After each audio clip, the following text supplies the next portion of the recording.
isi itararemwa Imana yari iriho, yahozeho kandi iriho kandi izahoraho. Uko yari iri kera niko iri kandi niko izahora. Uyu munsi nifuje kuganira nawe ku bijanye n'umubatizo. Ni ukubera ko Imana yemeye ko habaho umubatizo. Ni ukubera ko Yohana yategetswe kubatiza abantu, Yesu yashika nawe akabatizwa kugira ngo asohoze gukiranuka kose. Niyo mpamvu tubatizwa mu mazi menshi. Nitwa Muyobozi Victory. Kubaye ikaze. Tutarinjira muri iki kiganiro, reka dusome ijambo ry'Imana ico rivuga. Turasoma Matayo 28:16 no ku 18 ndetse dusome no kuri 20. Reka dusome ijambo ry'Imana. Nuko abigishwa 11 bajya i Galilaya ku musozi Yesu yabategetse. Bamubonye baramupfukamira, ariko bamwe barashidikanya. Nuko Yesu arabegera avugana nabo ati, nahawe utware bwose bwo mu ijuru n'ubwo mu isi. Nuko nimugende muhindure abantu bo mu mahanga yose abigishwa, mubabatiza mu izina rya Data wa twese n'Umwana n'Umwuka wera, mubigisha kwitondera ibyo nababwiye byose. Kandi ndore ndi kumwe namwe iminsi yose kugeza ku mperuka y'isi. Iki ni icyanditswe cyasomwe ubwo Yesu yari ari ku musozi asezera kubigisha ubwa nyuma.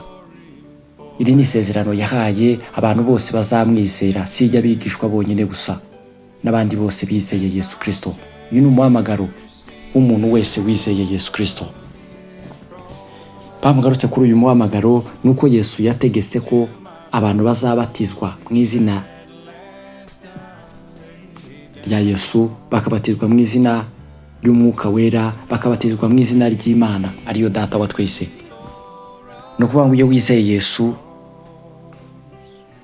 wawizeye n'Imana n'Umwuka wera kuko bikorera hamwe. Yesu yaravuze ngo ntawe umenya ise atamwishuriwe n'Umwana, nta numenya Umwana atamwishuriwe na se. Uyu munsi turagaruka hejuru y'umubatizo. Yohana yaje ariko abatiza abwira abantu ngo nimwihane kuko ubwami bw'Imana bwegereye, abatiza mu mazi menshi.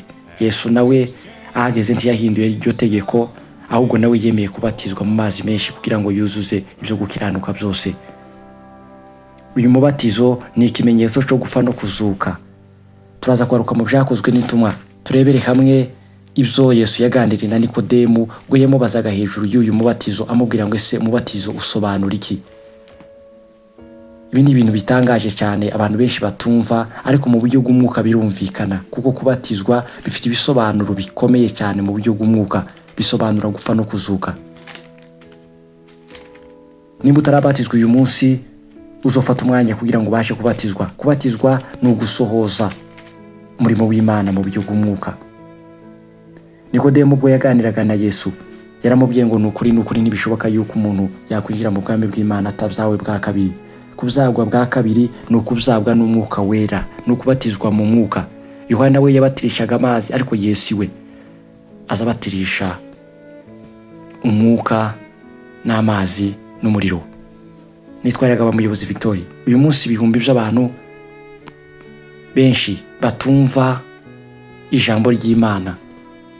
Impamvu bataryumva nuko umva barivuga ntibarishire mu bikorwa. Ubundi kumva ijambo ry'Imana niki? Ni ukuryumva warangiza ukarishira mu bikorwa.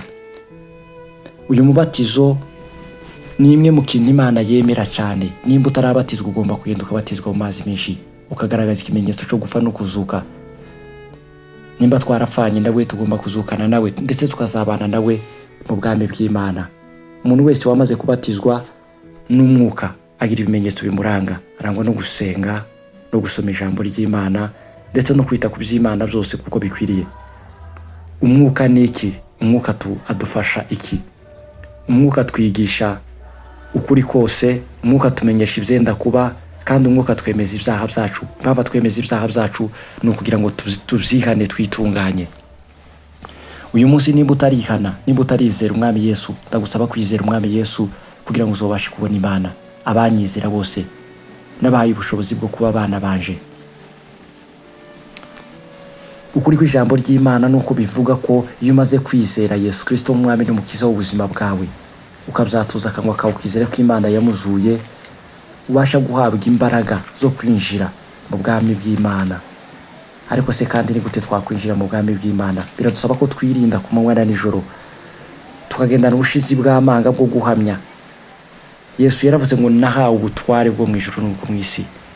Mugende mu mahanga yose muhindura abantu banje kuba bigishwa banje, abazemera muzababatize mu izina rya Data n'iry'Umwana n'iry'Umwuka wera, kandi mugende kuko nzabana namwe. Abantu benshi uzumva bafite isoni zo kugenda bahamya Imana, ariko uyu munsi nimba waramaze gukizwa ugomba kwitaba uyu muhamagaro wo muri Matayo. Nitweraga umuyobozi Victory, ndabakunda. Mu bihe bya nyuma abantu benshi bazicuza, bazatangira gushakisha Imana batakibonye. Ariko niba uyu munsi uri muntegera, ijambo ry'Imana rivuga ngo mushake Uwiteka bigishoboka ko abonwa, nimwe mwamamaza akiri bugufi. Imana nimara guseruka ije gutwara abayizeye, siwe mwanya mwiza wo kubasha kuyizera. Abantu benshi uzumva ngo nzakizwa mfite imyaka runaka. Uyu munsi niwe wawe. Nitweraga umuyobozi Victory, hitamwo. Yesu aragukunda kandi arakwitaho.